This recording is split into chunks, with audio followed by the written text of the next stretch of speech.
السلام علیکم ناظرین، ایک نئے شو کے ساتھ آپ کا میزبان خورم حسین حاضر خدمت ہے۔ ہمارا پروگرام اب کیا ہوگا میں آج ہمارا موضوع بحث ہوگا ایک بار پھر آپ کا اور ہمارا شہر کراچی۔ شہر کراچی میں کی داستان اب ہر زبان زد عام ہو چکی ہے، صرف کراچی اور پاکستان میں نہیں بلکہ انٹرنیشنلی بھی۔ کراچی کے ناگفتہ بے مسائل اور ان کا تدارک اور ان کے حل کے لیے وفاقی گورنمنٹ نے بھی آخرکار اپنی اختیارات کو مکمل طور پہ استعمال کرنے کی کوشش کی۔ وفاقی گورنمنٹ کے دعووں کے بعد اور اس 1100 ارب کے پیکج میں کتنی حقیقت اور کتنی امیدیں وابستہ ہیں، اور کتنی ہم امید کر سکتے ہیں کہ حقیقی طور پہ بارآور ثابت ہوگا یہ پیکج کراچی کے عوام کے لیے۔ اس کے دو پہلو ہیں کہ پیسہ تو پہلے بھی بہت آتا رہا، لیکن وہ کہاں گیا وہ ہم سب کو پتا ہے، اور اب یہ پیکج کتنا حقیقی طور پہ پیکج اس میں نیا پیسہ ہے یا پرانے پیکج کو بنڈل اپ کر کے ایز اے نیا پیکج شو کیا گیا ہے، اور جو کام پہلے 12 سالوں میں جو حکومت نہیں کر سکی وہ اب وہی حکومت اسی چیف منسٹر کی سربراہی میں کیسے کر سکے گی۔ ان تمام سوالوں کے جواب کے لیے ہمارے ساتھ موجود ہیں ایمبیسڈر جمیل احمد خان صاحب۔ جمیل احمد خان صاحب، welcome to the show. Thank you very much for inviting me on a very important topic. جمیل احمد خان صاحب، آپ کو کراچی کے ناگفتہ بے مسائل کا ہم نے ایک اس سے پہلے اس پہ شو بھی کیا، اور ہم نے یہ کہا کہ کراچی کے مسائل کچھ حل ہوتے ہوئے نظر نہیں آ رہے، نہ کہ الگ صوبہ بنایا جائے یا پھر اس صوبے میں کیا یہ ممکن ہوگا۔ اب یہ جو صورتحال میں ہمیں وفاقی حکومت کا ایک پیکج ہے، اب یہ پیکج 1100 ارب کا واقعی کوئی پیکج ہے یا یہ لالی پاپ ہے، یا اس سے 3 سال کے منصوبے میں کیا ہم ایک سال میں کیا بہتری دیکھ سکیں گے، یا اگلے سال اسی طرح پورا کراچی پانی میں ڈوبا ہوگا، بجلی سے لوگ مر رہے ہوں گے؟ تو کیا آپ اس کے اس پیکج کے خد و خال بتائیں گے؟ اس کے بعد ہم اس بات پہ جائیں گے کہ اس کو ایگزیکیوٹ اس بار کیا مختلف ہے اس پیکج کی ایگزیکیوشن میں جو کہ پہلے نہیں تھا، کیونکہ پیکجز میں پیسے تو پہلے بھی ملتے رہے ہیں۔ تو اس پیکج سے کیا مین خد و خال ہے، اور کتنا پرانا پیسہ ہے جس کو نیا لیبل دیا گیا ہے، اور کتنا اس میں نیا پیسہ وفاقی حکومت نے ڈالا ہے؟ ہاں، جو اطلاعات ابھی تک آئی ہیں اس کے مطابق تو وفاقی حکومت وفاق کہہ رہی ہے کہ 62% ہمارا اس میں پیریٹی ہے، یعنی ہمارا حصہ ہے، اور باقی 38% جو ہے سندھ گورنمنٹ کا ہے۔ اس میں سندھ گورنمنٹ اس سے اتفاق نہیں کرتی، وہ کہتی ہے کہ نہیں ہمارا اس میں زیادہ ہے۔ بہرحال جو اصل چیز یہ ہے کہ ایک ایوان اقتدار کے ذہنوں کو جھنجھوڑنے کے لیے کہ وہ کراچی کی صورتحال بہتر کریں، اس کے لیے 50 آدمیوں نے اپنی جانوں کا نذرانہ پیش کیا ہے، جو کہ حادثے میں اس بارشوں میں، حالیہ بارشوں میں جن کی جانیں جو جاں بحق ہوئے ہیں، بلکہ جن کی جانیں ضائع ہوئی ہیں، اور اس کا بھی دیکھا جائے تو خون حکومت وقت پر ہے۔ اگر کسی آفت، اس قسم کی آفت سے جس کو کوئی اوائڈ کیا جا سکتا تھا، جس کو کہ ہر لحاظ سے اس کو پہلے سے اس کو انویسٹ کیا جا سکتا تھا، وہ اس کی وجہ سے اگر لوگ اپنی جان ضائع کر بیٹھے ہیں، بتائیں کہ کس دنیا کے ملک میں ایسا ہوتا ہے کہ بارش برسے، تھوڑا پانی کھڑا ہو، لوگ کرنٹ لگے اور مر جائیں؟ کس ملک میں ایسا ہوتا ہے کہ نالے تھوڑے سے چڑھیں اور سارے نالے میں بہنا شروع ہو جائیں؟ کس ملک میں ایسا ہوتا ہے کہ سڑکوں پر پانی ہو اور بچے کھیلنے جائیں اور اس میں ڈوب کے مر جائیں؟ تو یہ بہت آپ کو کم نظر آئے گا۔ میں تو افریقہ میں بھی رہا ہوں، اپنے افریقہ میں میں نے اقوام متحدہ میں خدمات انجام دی ہیں، مڈل ایسٹ میں دی ہے، باقی ممالک میں ایسا نہیں دیکھا میں نے کہیں بھی۔ تو بہرحال دیر آید درست آید، ایوان اقتدار کے ضمیر جاگ اٹھا، اور اب تقریباً 1100 بلین سے تھوڑا سا زیادہ، جس کو 1.13 ٹریلین کا پیکج کہہ رہے ہیں، وہ اناؤنس ہوا ہے، اور اس میں اس دفعہ امید کی کرن ہے۔ اس دفعہ امید کی کرن اس لیے ہے، پہلے تو آپ نے کہا کہ خدوخال میں بتا دوں، اس میں واٹر اینڈ سیویج کا رکھا ہے انہوں نے 92 بلین ٹوٹل، اور آپ کو پتا ہے کہ پانی کی کتنی بڑی ہماری اس میں کراچی میں کتنی بڑی پرابلم، اور کراچی میں تمام کراچی کے رہنے والے آپ اندازہ کریں، کراچی میں پورے پاکستان کی یہ گلدستہ ہے پاکستان کا، جس میں پاکستان کے ہر خطے کے لوگ آ کے رہتے ہیں. یہاں ہمارے مختلف ہمارے کے پی کے افراد یہاں کے، پنجاب میں سے، بلوچستان سے، سندھ تو ہے ہی خیر سندھ کا، تو وہ بھی سارے کے سارے اگر ملائیں تو ایک گلدستہ بن جاتا ہے. اور پھر اس کے بعد سالڈ ویسٹ اور اسٹارم ڈرین جو ہے اس کی جو اسٹارم واٹر کا نکاس جو ہے اس کے نہ ہونے کی وجہ سے یہ پانی آپ نے دیکھا پہلے تھا کس زمانے میں. اس پیکج کا جو حصہ ہے، ایک ہے واٹر اینڈ سیوریج، دوسرا ہے ٹرانسپورٹ، میں آپ کو چیدہ سارا بتا دیتا ہوں فگرز کے ساتھ بتا دیتا ہوں. تو یہ جو اسٹارم واٹر کا جو ہے وہ اور سالڈ ویسٹ یہ ملا کے، اور اسی میں جب اسٹارم واٹر کی نکاسی کے لیے جب بات آئے گی تو کیونکہ انکروچمنٹ بڑے ہوئے ہیں ان کو ہٹانا پڑے گا، تو ری سیٹلمنٹ، اس تمام کو ایک پروجیکٹ بنا کے انہوں نے 267 بلین کا یہ پیکج دیا ہے اس ایک آئٹم کو پانی کے علاوہ. پھر ہے سیوریج کے لیے جو انہوں نے 141 بلین ڈالر رکھے ہیں، اور روڈ پروجیکٹ کے لیے 41 بلین ڈالر رکھے ہیں.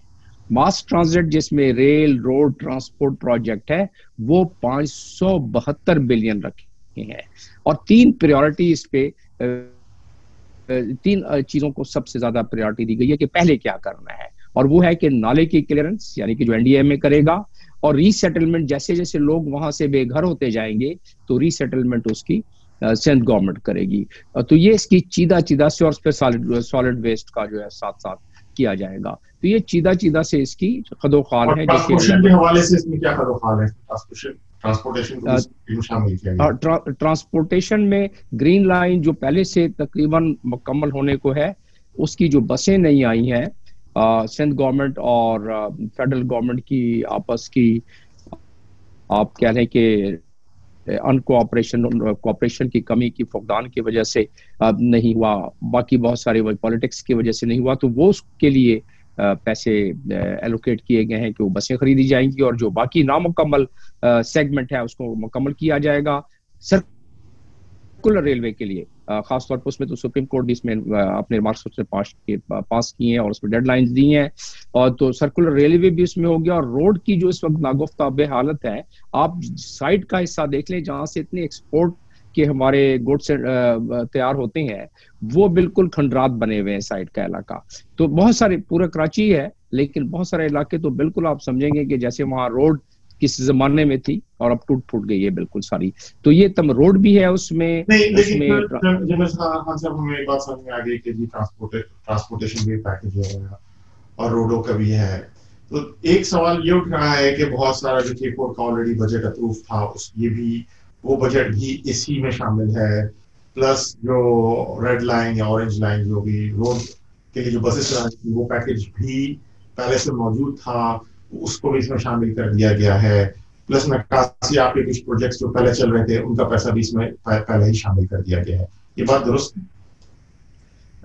جو پہلے سے کچھ ڈیولپمنٹ نہیں ہے تو سب یہ اس پہ الزام لگا رہے ہیں کہ کوئی نیا پیکج نہیں ہے، جو پرانے پیکجز کا پیسہ جو بچا ہوا تھا اس کو ایک بنڈل کر کے دیکھیں بنا دیا گیا. بات یہ ہے کہ وہ پیکج ہی کیا جو کہ امپلیمنٹ نہ ہو سکے. اگر پچھلے برس سے کچھ پروجیکٹس اگر امپلیمنٹ صحیح معنوں میں نہیں ہو رہے تھے بلکہ کسی معنوں میں نہیں ہو رہے تھے، اور جس پیپر میں تو امپلیمنٹ ہو گئے ان کا بجٹ، اومنی گروپ اور زرداری صاحب بلاول ہاؤس اور چیف منسٹر ہاؤس اور سی ایم سندھ ان کے اکاؤنٹس میں اپنی جگہ فالودے والے کے تھرو کسی کے تھرو آلریڈی پہنچ چکا ہوگا. وہ سب تو کام ہمیں پتا ہے کہ وہ سارا پیسہ خرچ ہو چکا ہے، لیکن ان کا جو بجٹ بچا ہوا تھا جو کہ اس سال کے کام میں تھا، وہ اینالسٹ یہ کہہ رہے ہیں کہ یہ سارا وہی بجٹ ہے جو کہ 1100 بلین میں شامل کیا گیا ہے. یہ کوئی نیا بجٹ نہیں ہے. یہ کیا بات حقیقت ہے؟ نہیں دیکھیں، پیسے تو خزانے میں ہوں گے تب ہوگا نا، اور خزانے میں وہ پیسے موجود تھے، ایلوکیٹڈ تھے. ایلوکیٹڈ تھے، لیکن اس کے لیے پیسوں کو ریلیز کرنا ضروری ہوتا ہے، اس کے لیے کوڈل فارمیلٹیز بڑی ضروری ہوتی ہے. تو اس میں کچھ جگہوں پر کوڈل فارمیلٹیز یعنی کہ قاعدے قانون کے مطابق جو ٹینڈرنگ کی جاتی ہے، جو اس کی فیزیبلٹی ہوتی ہے اور اس کے بہت سارے اور لوازمات ہوتے ہیں، وہ پورے نہیں ہوئے. اور زیادہ تر میں فنڈنگ جو بتدریج ہر سال فنڈنگ آ رہی ہوتی ہے کسی پروجیکٹ میں، وہ فنڈنگ رک گئی. وہ سندھ گورنمنٹ کی کوتاہی سے رکی. اگر ایشین ڈیولپمنٹ بینک کا تھا تو ان کی ریکوائرمنٹ پوری نہیں کی گئی. اسی طرح ورلڈ بینک کے کچھ پروگرامز تھے، ان کی ریکوائرمنٹ پوری نہیں کی گئی، لہٰذا فنڈنگ. کیونکہ ورلڈ بینک کے جو پروگرام بھی ہوتے ہیں اس میں ایک پیریٹی فنڈ ہوتا ہے. اگر وہ پیریٹی فنڈ آپ نہ ڈالیں، اپنا حصہ نہ ڈالیں، تو وہ پھر فنڈنگ ایجنسی یعنی ورلڈ بینک یا اے ڈی پی اس کو روک دیتی ہے. تو اس کے بہت سارے وجوہات ہیں جس کی وجہ سے یہ پروگرام رکے ہوئے تھے، لیکن نالائکی ایک وجہ ہے اس کی. بہت سارے پروجیکٹ تسلیم کر لیتے ہیں. چلے اس پیکیج کو آف کورس بچے ہوئے بجٹ کو ہی آپ پھینکیں گے تو نہیں، وہ بجٹ اس کو اور کچھ نیا پیسہ فیڈرل گورنمنٹ نے لا کے شامل کیا اس بجٹ کو 1100 بلین کے لیے. تو جب تک یہ بجٹ امپلیمنٹ نہیں ہو جاتا اور اس کے ثمرات نہیں لگتے تو کراچی والوں کو تو یہ تو لالی پاپ ہی لگے گا جب تک کے لیے. نہیں، کراچی والے یا سندھ والے یا پاکستان والے جس طرح بتدریج حکومتیں پہلے آتی رہی ہیں اور بہت سارے ان کو آس اور امید دلاتی رہی ہیں، اور وہ آس اور امید پوری نہیں ہوتے رہی ہے اس قوم کی، تو لہٰذا وہ شک و شبہات تو رہتے ہیں. لیکن اس مرتبہ ایک بالکل کلیدی بات ہوئی ہے، ایک بالکل مختلف بات ہوئی ہے، اور ایک ایسی بات ہوئی ہے جو کہ کامیاب تجربے کے بعد بات ہوئی ہے. کامیاب تجربہ ہمارا ہے کووڈ 19 کو کنٹرول کرنے کا. اس کی جو بھی وجوہات ہیں، سائنٹیفک وجوہات تو اس کے بھی سامنے نہیں آئی ہیں، لیکن بہرحال بریک کر رہے ہیں کہ یہ جو امپلیمنٹیشن ہے اس کی جو گارنٹر ہے وہ ہمارے عسکری اداروں کو بنایا گیا ہے، اور اس وجہ سے ہمیں امید کرنی چاہیے کہ یہ پروجیکٹ ہو جائے گا. کہ یہی بریکنگ نیوز ہے جو آپ دے رہے ہیں؟ بالکل یہ بریکنگ نیوز ہے، اور اس کا میں آپ کو ماڈل بتا رہا ہوں. کامیاب ماڈل یہ تھا کہ انہوں نے نیشنل ایک کوارڈینیشن سینٹر قائم کیا تھا جس میں عسکری ادارے موجود تھے. این ڈی ایم اے وہاں موجود تھا لیفٹیننٹ جنرل لیول کا، جس کی وجہ سے پروونسز کو بھی کوآپریٹ کرنا پڑا، جس کی وجہ سے فگرز صحیح آئیں، جس کی وجہ سے قدرے امپلیمنٹیشن صحیح ہو گئی. یہ ایک بہرحال کریڈٹ دینا ہے ہم نے. اور اس کے بعد قدرت کی بھی مہربانی ہے. اس ماڈل کو ہی آپ دیکھیں کہ یہاں امپلیمنٹ کیا گیا ہے کراچی کے ٹرانسفارمیشن پلان کے. اس میں ابھی ایک تو 5 رکنی کمیٹی، 6 رکنی امپلیمنٹنگ کمیٹی جو بنائی ہے، اس میں تو سیاستدان ہے، ٹھیک ہے، فیڈرل منسٹر ہے، لیکن اس کے ساتھ اس کی اوور سائٹ کے لیے اس میں 5 کور کو بھی رسپانسبلٹی دی گئی ہے. اور انہوں نے آگے اپنے جو جی او سی ہیں ان کو تعینات کیا ہے کہ آپ نے اس کی اوور سائٹ کرنی ہے، کیونکہ عسکری ادارے انوالو ہے نا، این ڈی ایم اے انوالو ہے، ایف ڈبلیو انوالو. یہ بات سمجھ میں نہیں آئی کہ یہ جو کمیٹی ہے اس میں کیا عسکری ادارے کے کسی سینئر عہدیدار کو شامل کیا گیا ہے؟ کسی جنرل لیفٹیننٹ جنرل لیول کے بندے اس کمیٹی کا حصہ ہیں یا نہیں؟ نہیں، اس کمیٹی کا تو دیکھیں کیونکہ جو 18th امینڈمنٹ ہے اس کے بعد یہ تو کمیٹی کو بھی اگر دیکھیں تو اس کمیٹی کی کوئی قانونی حیثیت نہیں ہے، لیکن ایک ایڈمنسٹریٹو ارینجمنٹ کے مطابق کمیٹیاں بنائی جاتی ہیں، اور اس کو کمیٹیاں وہ ایک کنسلٹیٹو پروسیس کے تحت بنائی جاتی ہیں، اور وہی ہوا ہے یہاں. اور اسی کنسلٹیٹو پروسیس، کیونکہ چیف ایگزیکٹو ملک کا ہو یا صوبے کا ہو، 18th امینڈمنٹ کی میں بات کر رہا ہوں، تو اس میں وہ چاہے جس کو چاہے جس وقت چاہے انڈکٹ کر لے. تو سندھ گورنمنٹ نے نوٹیفائی کیا ہے 6 رکنی یہ جو کمیٹی ہے وہ اس پہ مشاورت دے گی چیف منسٹر کو. لیکن اس کے پس پردہ جو بات ہے وہ زیادہ اہم ہے. پس پردہ کیا آپ کو بالکل پرائم منسٹر نے بتا دیا ہے کہ عسکری ادارے ساتھ ہوں گے، اور ہماری اطلاعات کے مطابق 5 کور کو یہ رسپانسبلٹی دی گئی ہے کہ وہ اس کو یقینی بنائیں گے، یعنی کہ اوور سائٹ کریں گے. کیونکہ اس سے پہلے آپ نے خود اپنے بیانیے میں بتلا دیا کہ جس طریقے سے خرد برد ہوتے رہے ہیں فنڈز، جس طریقے سے اب نیب میں بہت سارے ریفرنسز ایسے چل رہے ہیں جس میں بہت سارے پروجیکٹ، یعنی ایک کثیر تعداد ہے پروجیکٹس کی پاکستان کی اور سندھ کی بھی جس میں کہ لوگ نیب کی انکوائریز کو فیس کر رہے ہیں اور ریفرنسز بنے ہوئے ہیں، جس کا مطلب یہ ہوا کہ پیسے خرد برد ہوئے، جس کا مطلب یہ ہوا کہ پروجیکٹ پر پیسے نہیں لے گئے جس کام پہ، چاہے وہ اریگیشن کے پروجیکٹ سندھ میں تھے، روڈ راستوں کے پروجیکٹ سندھ میں تھے، اسپتال اسکولوں کے پروجیکٹ سندھ تو میں۔ اگر میں ایک سادے لا میں سوال کروں جس سے میں کرپشن کا سب سے بڑا طریقہ ہوتا ہے، یہ پیسہ، یہ جو پروجیکٹ کانٹریکٹس ہیں، یہ کون ایوارڈ کرے گا؟ یا عسکری ادارے ایوارڈ کریں گے، یا جو کمیٹی بنائے گی یہ ایوارڈ کرے گی، یا چیف منسٹر ہاؤس کرے گا؟ کیونکہ خطرہ عوام کو جی اس کو سمجھنے کے لیے آپ کے ناظرین کے لیے ضروری ہے کہ جو بھی پروجیکٹ ایوارڈ کیے جاتے ہیں اس کا ایک قاعدہ قانون ہوتا ہے، اور اس قاعدے قانون کے مطابق تو آپ کو قاعدے قانون کے مطابق ہی وہ فالودے والے اور چھولے والے کے اکاؤنٹ سے وہ پیسے پہنچے اور وہ پیسے چلے گئے۔ عوام کو تو ابھی یہی سب سے بڑا خطرہ ہے کہ دیکھیں فسانے میں حقیقت سے زیادہ حسن ہوتا ہے، اور حقیقت کو برائے مصلحت افسانہ کہتے ہیں۔ میں آپ کو یہ بتاؤں کہ قاعدے قانون اگر نہیں ہے تو پھر جنگل کا قانون لے آتے ہیں پاکستان میں۔ قاعدہ قانون کو توڑ کے جب انہوں نے یہ حرکتیں کی پیسے کھانے والوں نے اور کرپشن کرنے والوں نے، تو آج وہ جیلوں میں بھی ہیں اور جائیں گے بھی، اور ریفرنسز بھی بنے ہوئے ہیں، اور آج وہ چھپتے بھی پھر رہے ہیں۔ تو میرا مقصد کہنے یہ ہے کہ اس قاعدے قانون کو کاغذوں کا پیٹ بھر کے اگر آپ پیسے کھا لیں اور کوئی آپ کو دیکھنے والا نہ ہو، جیسا کہ ہوتا رہا ہے پہلے، آپ کس سے بھی یہ بات چھپی ہوئی ہے کہ جتنے بھی ادارے ہیں جو کہ تعمیرات کا کام کرتے ہیں، چاہے وہ کسی فیڈرل میں ہو، پروونس میں ہو، کہیں بھی ہو، 20% تو ان کا بندھا ہوا ہے جس کو وہ سمجھتے ہیں کہ ان کا حق ہے، یہ تو دینا ہی دینا ہے، چاہے کوئی بھی گورنمنٹ ہو، ماشاء اللہ کی گورنمنٹ ہو، کوئی اور ہو، ٹھیک۔ لیکن اس کے بعد یہاں تو 80%، 90% کھا گئے۔ کچھ معاملات میں تو صرف کاغذ پہ دکھلایا، اور اس کے بعد وہ پروجیکٹ کاغذ پہ ہی بنا، کاغذ پہ ہی کنسیو ہوا، کاغذ پہ ہی اس کی کاغذی کارروائی ہوئی، کاغذ پہ ہی کانٹریکٹ ایوارڈ ہوئے، کاغذ پہ ہی کمپلیشن ہوئی، اور کاغذ پہ ہی پیسے ریلیز ہوئے۔ تو وہ ایسا بھی دھاندلی ہوئی ہے یہاں۔ اس دفعہ میں جو بتانا چاہتا ہوں آپ کو اور آپ کے ناظرین کو کہ اس دفعہ کیونکہ عسکری اداروں کی اوور سائٹ اس میں امبیڈڈ ہے، اور سپریم کورٹ کو یہ کاغذات جمع کرائے جا رہے ہیں کہ کیا کیا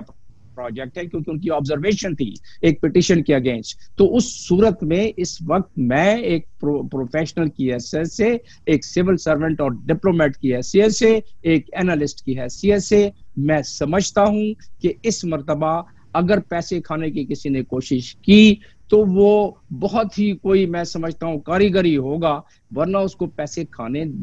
میں اتنی دشواری ہوگی کہ وہ 200 دفعہ سوچے گا کہ کسی پروجیکٹس کو خرد برد کرے اور کسی پروجیکٹ سے پیسے نکال کے کھائے اور کسی فالودے والے یا ٹھیلے والے کے اکاؤنٹ سے نکلیں۔ اس دفعہ بہت اس پروجیکٹ میں مشکل ہو جائے گا۔ اب اس کی ایک اور بھی اسٹریٹجک وجہ ہے، وہ آگے چل کے میں آپ کو بتاؤں گا، لیکن میں آپ کو یہ بتاتا چلوں، خوشخبری کراچی والوں کے لیے یہ ہے اور سندھ والوں کے لیے بھی یہ ہے کہ کراچی وہ شہر ہے کہ کراچی اگر کل ایک پریس کانفرنس میں سن رہا تھا جس میں کہ یہ 6 رکنی کمیٹی کے کچھ لوگ موجود تھے، اور انہوں نے اس میں تمام پارٹی بھی تھی، پی ٹی آئی بھی تھی، ایم کیو ایم بھی تھی، تو اس میں یہ بات ایک میں نے سنی، اور وہ کہ جو یہ $1 ٹریلین دیا جا رہا ہے، $1.13 ٹریلین،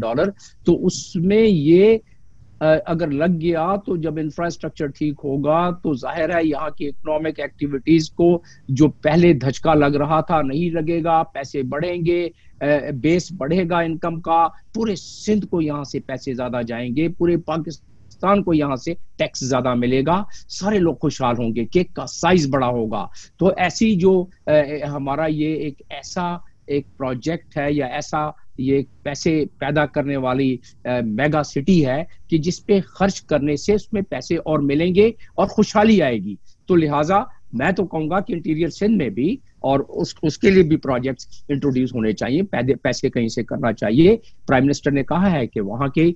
جو پروجیکٹس ہیں وہ علیحدہ سے میں دے رہا ہوں۔ اس میں جی ڈی اے والے بھی ملے تھے پرائم منسٹر سے، جی ڈی اے والوں کو بھی پرائم منسٹر نے بتایا ہے۔ تو مجھے اس دفعہ نہ صرف امید ہے بلکہ یقین ہے کہ اس دفعہ یہ پروجیکٹس بہتر طریقے سے ہوں گے، اور کراچی کے رہنے والے لوگوں کے لیے جو بھی جس رنگ نسل صوبے کا آدمی آ رہتا ہے اس کے لیے خوشخبری۔ چلیں جمیل صاحب، آپ کی اس پر امید تجزیے کے ساتھ ہم یہ امید کرتے ہیں کہ جو 3 سال بعد کراچی ایک کی جو جگمگاتی روشنیاں ہیں وہ واپس آ جائیں گی اور دنیا کا کہ ایک بڑے شہر کا ایک بڑا ایپی سینٹر بن جائے گا جیسا کہ استنبول، لندن، پیرس. لیکن اس کا اسٹریٹجک پوائنٹ آپ نے ڈسکس نہیں کیا. اسٹریٹجک پوائنٹ بھی اس کا ایک ہے کراچی کا. جی چلیں، ہمارے پاس 3 منٹ اور ہیں، اگر آپ وہ اسٹریٹجک پوائنٹ جانیں. جی اسٹریٹجک پوائنٹ یہ ہے کہ کراچی کیونکہ اس خطے میں جو ایک جیو پولیٹیکل اور جیو اسٹریٹجک چینج آ رہی ہے، اس میں قدرت کی طرف سے یہ انمول تحفہ ہے کہ یہ ملک ہمارا ہے، اور اس ملک کی جغرافیائی جو اس وقت صورتحال ہے دنیا میں، اس کی بڑی اہمیت بڑھ گئی ہے. اور اس لحاظ سے چائنا باقی تو سی پیک وغیرہ اپنی جگہ، لیکن کراچی کے حوالے سے بھی ایک میسو پیکیج لا رہا ہے، جس کی وجہ سے ان کی بھی یہ ریکوائرمنٹ تھی کہ اس شہر کے ذرا حالات کو، انفراسٹرکچر کو جو بیسک ہیں ان کو ٹھیک کیا جائے. تو آپ دیکھیں گے آنے والے سالوں میں وہ پیکیج کس حوالے سے، وہ پیکیج کمرشل انویسٹمنٹ کے حوالے سے ہے، انفراسٹرکچر ڈیولپمنٹ کے حوالے سے ہے، کس حوالے سے وہ پیکیج جو کہنا؟ جی ہاں، اس میں زیادہ تر ٹورزم سے ریلیٹڈ ڈیولپمنٹ ہوں گی، کوسٹل ایریا کیٹی بندر سے لے کے اور گوادر تک آپ دیکھیں گے آئندہ 5-8 سالوں میں، 10 سالوں میں. ایک تو وہ ہے، اور دوسرا اس میں کمرشل سائٹ پر بھی ٹریڈ کا ہے، کامرس کا ہے، کیونکہ ایک میگا سٹی جس طرح ہانگ کانگ ہے، جس طرح دبئی ہے، ایک میگا سٹی کی اپنی اہمیت ہوتی ہے وہاں. تو اس قسم کی جو اکنامک ابھرتی ہوئی معیشتیں ہیں، جو ابھر چکی ہیں چائنا جیسی، وہ اس قسم کے ہبس کی تلاش میں ہوتی ہیں. تو کراچی ان کو سب سے بہترین ہب سوٹ کرتا ہے ہانگ کانگ کے علاوہ یا ہانگ کانگ کے بعد. تو لہٰذا میں سمجھتا ہوں کہ صورتحال بہت بہتر ہونے والی ہے. اور وہ اسی لحاظ سے میں کہتا ہوں نا کہ ہمارے نوجوانوں کو بھی بالکل پر امید رہنا چاہیے. اور یہ جو آج کل پروپیگنڈا ہو رہا ہے کہ جی پاکستان میں بڑی پرابلم آ گئی ہے، کمزور ہو رہا ہے، پاکستان پتہ نہیں کیا ہوگا اور کیا نہیں ہوگا، معیشت خراب ہو گئی ہے، ہمیں نوکریاں نہیں ملیں گی اور یہاں تو ہم رہنے کے قابل نہیں ہوں گے. تو اس کے لیے میرا اپنا ہی شعر ہے، میں اگر آپ اجازت دے تو میں اس کو بھی پڑھ دیتا ہوں کہ میرے دیش کے جوانوں ہمت نہ ہارنا، اور قدرت کا امتحان ہے ہمت نہ ہارنا، اور نئی نسل کے چراغوں امید رکھو باقی، یہ ملک ہے تمہارا ہمت نہ ہارنا، اور خوشحال تم رہو گے، سرشار تم رہو گے، دشوار اس گھڑی میں ہمت نہ ہارنا، میرے دیش کے جوانوں ہمت نہ ہارنا، قدرت کا امتحان ہے ہمت نہ ہارنا. جمیل صاحب کے ایک اور بار اس خوبصورت شعر کے ساتھ، اور نہ صرف آپ نے ایک نہیں بلکہ 2 امیدیں دلائی ہیں کہ نہ صرف انفراسٹرکچر بہتر ہوگا بلکہ مزید انویسٹمنٹ آنے سے کراچی کی معیشت میں بہت تیزی سے مزید ترقی آئے گی. اس ڈبل امید کے ساتھ اور آپ کے شکریہ کے ساتھ ہم اس پروگرام کا اختتام کریں گے، اور اس دعا کے ساتھ کہ کراچی کے لیے یہ پیکیج سود مند ثابت ہوگا. بہت بہت شکریہ.